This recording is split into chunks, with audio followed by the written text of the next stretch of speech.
What's goody? All right, so I literally don't know what to say. As of about an hour and 7 minutes ago, the NBA trade deadline has officially passed. And bro, when I tell you there were so many moves that my phone was blowing up so bad, if my girlfriend didn't know me, she would have thought I had hoes or something. Because there were so many ESPN notifications, Twitter notifications, NBA app notifications, every single Bleacher Report, every single app that I have that pertains to the NBA in some way, shape, or form that notifies me whenever news happens was blowing up, bro. I'm talking about every single thing was going off, going crazy. And let's just go ahead. We're gonna go over every single transaction that happened since the video I made for you guys last night about the Jimmy Butler to the Warriors trade. So much has happened since then. I'm gonna try not to miss anything. I don't remember exactly what all we talked about in that trade, but I'm gonna try my best to not miss anything here. What I'm gonna try to do is I'm gonna talk about. I have so many things bookmarked on Twitter and everything like that, but I know for a fact that those things aren't going anywhere because they're bookmarked. So I'm just gonna start from like the notifications that I left on my screen while I was doing other work and stuff like that. So let's go ahead and start with okay, let's just go ahead and start with this. Suns sending Yusuf Nurkic and a 2026 first round pick to the Hornets for Cody Martin, Vasily Micic. I'm not sure if I said your name right, Micic. Hopefully I did. And a 2026 second round pick. This is interesting to me because I've watched some Vasily Micic. You know what I'm saying? Like I have seen him. I've seen some of his game. I've watched some Hornets games this season, and I've watched Cody Martin. Obviously, you know what I'm saying. He's pretty good. And Micic, not the best shooter, everything like that. Micic isn't necessarily a great player. He has some games where he was, shooting it well or where he was playing well and everything like that. But overall, Micic, as long as I'm thinking of the right guy, isn't the best basketball player. So it's nothing crazy. And then Cody Martin, good player, everything like that. But this is a move that for the Suns is really confusing to me. Because if I'm a Suns fan, right? Okay. Yusuf Nurkic is ass. I think we can all agree Yusuf Nurkic is not good. He's an above average passer. That's pretty much all the man can do. The man's not good, right? That's why the Suns have one of the worst center cores in the league. Before the Mark Williams trade, which we're going to talk about in a second, I would say they probably had the worst center core. They probably had the second worst. I mean, they probably had the second worst center core in the league because I think the Lakers had the worst without Anthony Davis for those couple of days where they didn't have AD and didn't have Mark Williams. But now I think it's back to the Suns, especially after this trade, because if I'm not mistaken, you didn't make any other move. So to me, this move was probably to get off some contract. You also probably don't think Nurkic is a good player, so it's a win-win for you if you're the Suns, because it's like you get off of a player that you're already not a fan of, and you get off of his money. That's great, good for you, happy for you, and everything like that. But here's what else I'll say. If your goal is to contend, which unless you're going to trade Kevin Durant or Devin Booker or Devin Booker, your goal should be to contend because you don't own any of your own first round picks. So you want to be as good as you can possibly be because it's not like you can tank and have your own first round picks for it anyway. So there's no point of you tanking unless you're going to trade one of those guys for your own picks back or something like that. So if your goal is to be competitive, why did you trade a player that's already at your worst position that you need for that position and not get a player back for that position?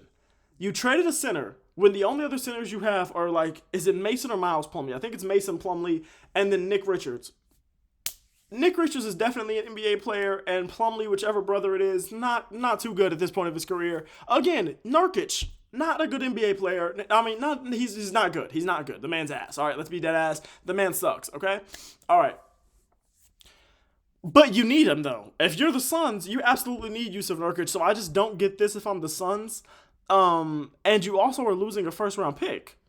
So if you're the Suns, you're sending Yusuf Nurkic and a 2026 first-round pick to the Hornets for Cody Martin? Do you think Cody Martin and Vasily Micic and that 2026 second-round pick are the Suns just doing stuff? Like, now the more that I actually read this doesn't make sense to me. The more I read over this trade, it doesn't make any sense to me. And maybe I'm missing something. Maybe you guys can explain it to me, or maybe there's something that I didn't see in like a tweet or something where it explains this, why this works, why the Suns are doing this. Or something. I'm assuming it's just to get off the contract, but you have to attach a first round pick to Yusuf Nurkic to get the Hornets to take that contract. I just saw the Bulls get 0 first-round picks for Zach LaVine, DeMar DeRozan, and Alex Caruso. Combined, 0 first-round picks for all three of them. So how did you have to give up a first-round pick for a team to buy Yusuf All right, whatever. On to a bigger deal, a really, really big deal, I think. The Cleveland Cavaliers acquiring DeAndre Hunter from the Atlanta Hawks for Karis LeVert, George Niang, and 3 second-round picks. If I'm the Hawks, the only reason I could think of that the Hawks would do this was because his value is at an absolute high right now, and they don't think that that's actually who he is. That's the only reason I could think of because he's absolutely been hooping this season, and the only reason I could think of that the Hawks would do this is that it's like, oh, okay, bet. So dude's hooping, but we don't actually think he's that good. He's not worth the money that he's probably going to demand because if I'm not mistaken, his contract is up after this season. Let me just look that up and verify that. But I believe his contract is up after this season. DeAndre Hunter, NBA salary, his salary. No, he's signed for a few more years. So what I think is the Hawks simply think they have a lot of players at that position. They didn't think they needed DeAndre Hunter. He's having a great season right now, and they don't think that that's actually who he is. That's the only reason I could think of if that they would do that. Because I mean, I guess they have Zachary Ricochet at that position. They have Jalen Johnson at that position when he's not hurt. They have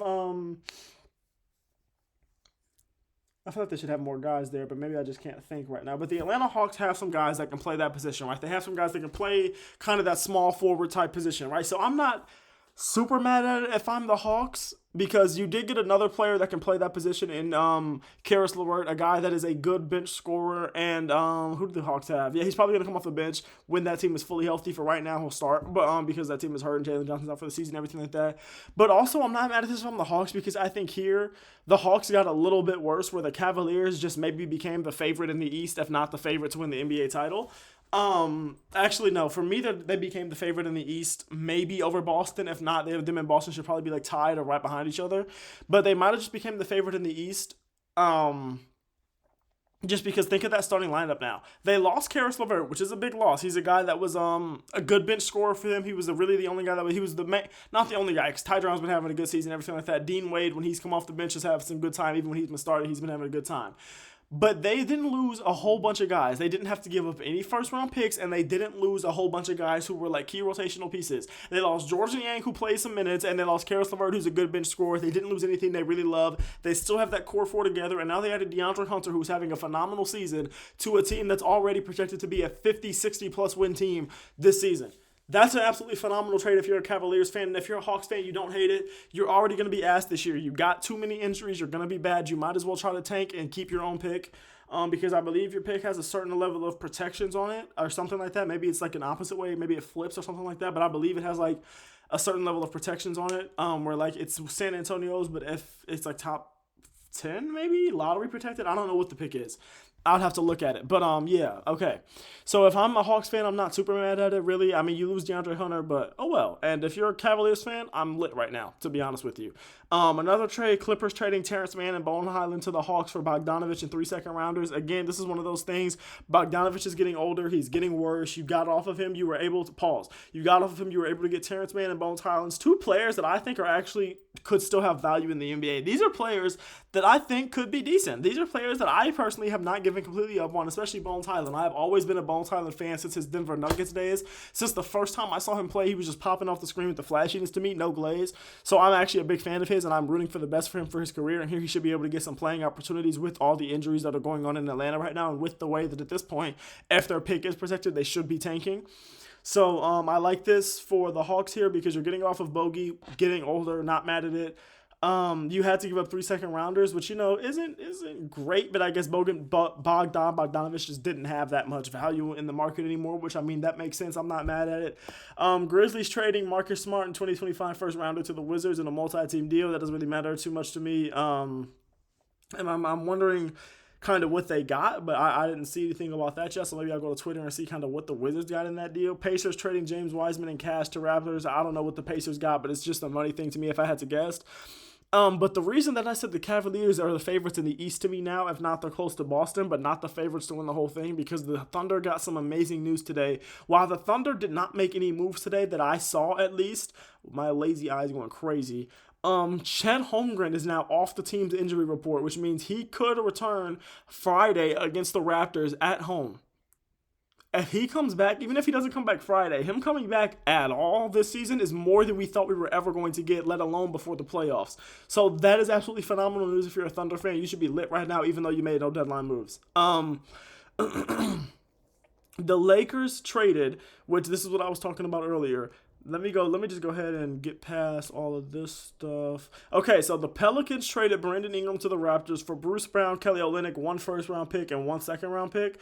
Toronto giving up a first-round pick, I'm not super mad at, or a second-rounder. I don't love it, though, unless they think they can re-sign Brandon Ingram and they plan to actually use him on our team.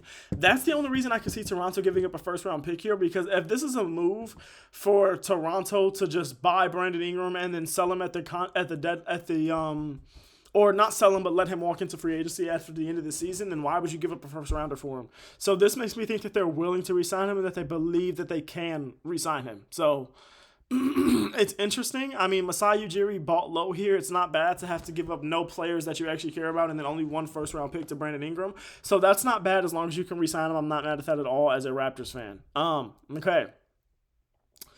Let me go head to the next one. Let me look. Pelicans officially traded everything from the AD trade. That is actually insane. That's just a graphic, blah, blah, blah. I don't care about this. Okay, so here is the Lakers trade for Dalton Connect and Mark Ingram. I thought I bookmarked it, but I guess I didn't trade that. So let me just go ahead and go to Shams real quick and just read all the rest of these trades. I might as well. Actually, let me just go ahead and go to Safari and do it and just take y'all with me for real. That's where we can just go. We could just go to Shams together. Scene. Perfect. All right, let's go to Shams together. Make sure that I'm not missing anything important. Make sure that I'm not tripping. Okay, let me make sure, because I know the Lakers traded for Mark Williams. I'm just trying to remember exactly what it was. I know it was Dalton Connect. It was a whole bunch of things, but I'm just trying to make sure I don't miss it. Here we go. Lakers traded Dalton Connect, Cam Reddish, and their 2031 unprotected first-round pick, a pick that a lot of people thought were shocked that the Mavericks didn't get when the Luka Doncic trade, and a 2030 pick swap to the Charlotte Hornets for center Mark Williams. So when fully healthy, their starting lineup as of at some point this season will more than likely be Luka, Austin Reeves, LeBron, DFS, and Mark Williams. Listen, man. Me and the homies were having a little bit of an argument, a little bit of a disagreement if this just made the Lakers become like a championship favorite, if this is a team that can beat a team like an OKC in a 7-game series. And while I do believe this is a team that can beat any team in a 7-game series, especially teams like OKC who are younger or who are led by younger stars and who are younger teams overall and everything like that, for sure they could. But here's what I'll say. The reason I said that does not make them championship favorites or not even really super like crazy high contenders for me this season is because we don't know what's going to happen here yet. Like we don't know what this chemistry is going to look like on the court. We don't know when Luke is going to come back. Sure, people are talking about, he might come back Saturday, blah, blah, blah. We'll see. And we don't know what he's going to look like. We don't know what the health of Mark Williams is going to be like. He's missed, 90 games in his career so far or something like that? Like, he's missed an insane amount of games in his career. So we can't just go ahead and sit here and say that. Dalton Connect is a rookie that I really love coming into this season. I thought he was really the steal of the draft. But the Lakers are obviously trying to win now or win with LeBron and Luka on the same team. It seems like, because they wouldn't be buying in now. But they're also, what they're doing, and what the reason that I love this, what I love Rob Pelinka and what the Lakers are doing, the reason I love it is, if I could stop stuttering, that they are getting good players now to try to win with Luka and LeBron. But these players that they're getting are also young enough to where it's like, okay, even if Luka and LeBron can't elevate them to the point of a championship just yet, they're going to grow alongside Luka for years to come. Mark Williams is young. Austin Reeves is still young. DFS, while not young or anything like that, he's not like 50. You know what I'm saying? Like, LeBron is really the old guy, is the only like old guy that's starting there. They were able to keep some young pieces that are going to be key pieces that they can build alongside Luka. Mark Williams, the guy with the longest standing reach in the NBA, longest wingspan in the NBA, longer than Wemby. People have been talking about that and loving that all freaking day, bro. And nothing, they kept Rui Hachimura here. They didn't have to give up Rui Hachimura at this deadline at all. They love that. You love Rui coming off your bench. That this team just got so much better. But anyways, yeah, man, I just love this. You added a lob threat and a rim protector, a guy with the longest wingspan in the NBA, to Luka Doncic, who you know what he does with lobs. You saw what he was doing with Daniel Gafford and Derek Lively, really ever since he's had him, but especially like in the playoffs of last year and everything like that. So that's really, really good for him. The Hornets have a whole bunch of stuff that's good. Lakers are, yeah, blah, blah. Thunderstar, yeah, I saw that. Holmgren, yep.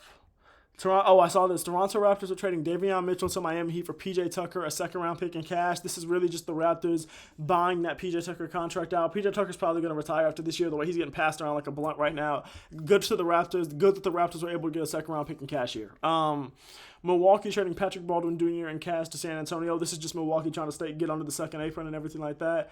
Suns trading Nurkic. We already talked about this. Atlanta trading DeAndre Hunter. We talked about this. Atlanta Hawks are trading Cody Zeller and Houston's 2028 pick to the Rockets. Okay. Detroit is acquiring Dennis Fumble the Bag Scrotum from the Utah Jazz. This man's getting passed around the league like a blunt, not just throughout his career, but today. This was a big one. The Memphis Grizzlies trading Marcus Smart and the 2025 first-round pick to the Wizards. So the Grizzlies had to attach a first-round pick to the older and injured Marcus Smart now. Just for the Wizards to buy that contract, that expiring deal in a multi-team trade that sends 2 second-round picks to Memphis, tells ESPN. Memphis creates roster flexibility with the move, so this is like a money thing for Memphis. Obviously, it's just them getting the Wizards to buy the contract. Them also getting picks here though, massive. The Lakers are trading Kevin Porter Jr. to the Milwaukee Bucks for MarJon Beauchamp. Sources tell ESPN. I don't care. Pacers trading James Wiseman and Cats to the Raptors. I don't care. The Suns are not moving Kevin Durant. Yeah, the deadline's over, so I know that. Wizards are sending Bagley to the Grizzlies as part of the deal. Isn't he out for the season, I believe? Johnny Davis also sent to Memphis. I'm pretty sure he's in the G League, so I don't care. Sixers are signing Chuma Okeke to a 10-day contract. All right, don't care.